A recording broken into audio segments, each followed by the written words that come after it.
world remains in mourning after the death of the Superman. He was alone. He's a crime wave around Lex Luthor, the Arkham Asylum. And where is the Gotham Bat? The mass vigilante has been a no-show. Well, I have to say, things have been really looking up lately for the comic book genre in movies. We've had a very smart Spider-Man reboot, then the Wonder Woman standalone movie, which absolutely was terrific this summer, as is the recent Thor Ragnarok, really injecting a lot of humor and style into that series. So now we have Justice League, and I'm sorry to say, this is basically a step backwards for the genre. It's a mishmash, sort of a Whitman sampler. Remember those candy boxes where you had a little bit of everything? That's what Justice League is for the DC comic franchise. We have an Avengers-style mashup of Batman and Wonder Woman, the Flash, Cyborg, and eventually Superman, all out to fight a brand new villain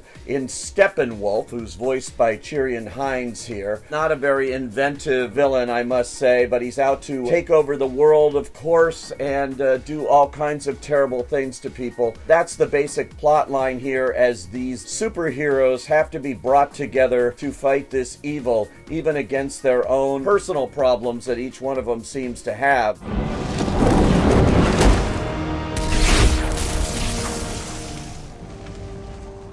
How many of you are there?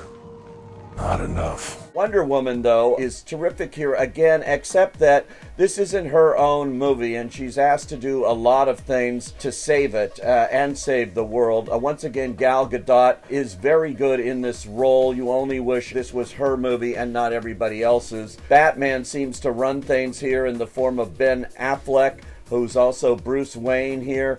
We've seen him do this role before. He's brooding. He doesn't smile a lot. There's no humor to this Batman at all. And then there's the Cyborg, which is Ray Fisher. We have the Flash, which is meant to be all the fun comic stuff by Ezra Miller. And I actually thought the Flash, this character, was funny, injecting some needed humor into this movie. And I like that character a lot. And if without him, this movie might be just too much of a dirge to get through. But where's Superman? Superman shows up very much at the beginning of the film in a kind of taped sequence, because he is left for dead. We think he's dead at the end of Batman v Superman, last year's attempt to mash up those two characters, which didn't end very well, even though it made a lot of money for Warner Brothers. And this one promises to make a lot of money too. I don't think it's a vast improvement on that, which was critically reviled, but it is better. We also have Aquaman, who's getting his own movie next year, and in the form of Jason Momoa. He's a welcome addition. I really want to see what he does in his own movie. In this one, he comes and goes, and there's a bit of taste of what Aquaman is. But here, everybody gets their own thing until they're all brought together in endless battle scenes with a lot of jolts and special effects. But I wasn't particularly engaged by the battles in Justice League.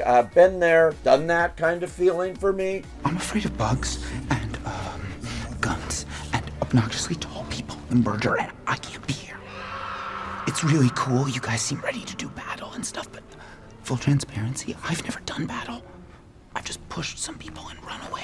I don't know. This movie was so forgettable, I couldn't remember it by the time I got my car out of the parking lot. And that's a shame, because these are all great characters, certainly capable of carrying films on their own. Superman, though, does come back. It's not a spoiler to say that. And he's treated like an object, like a male model or a fashion model or something. You almost see the wind machines blowing against Henry Cavill here as he sort of slowly comes back to life. He seems to have a lot of severe problems from his near-death experience, and he works them out with Lois Lane, back in the form of Amy Adams, who plays this all too seriously in this movie.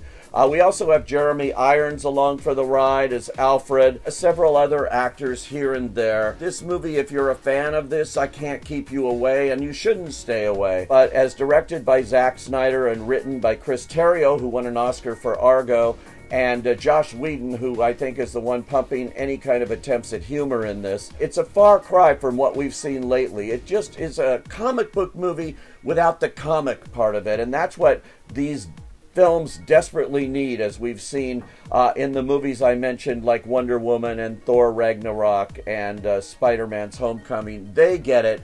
Justice League, it doesn't. I'm sorry. It's a no.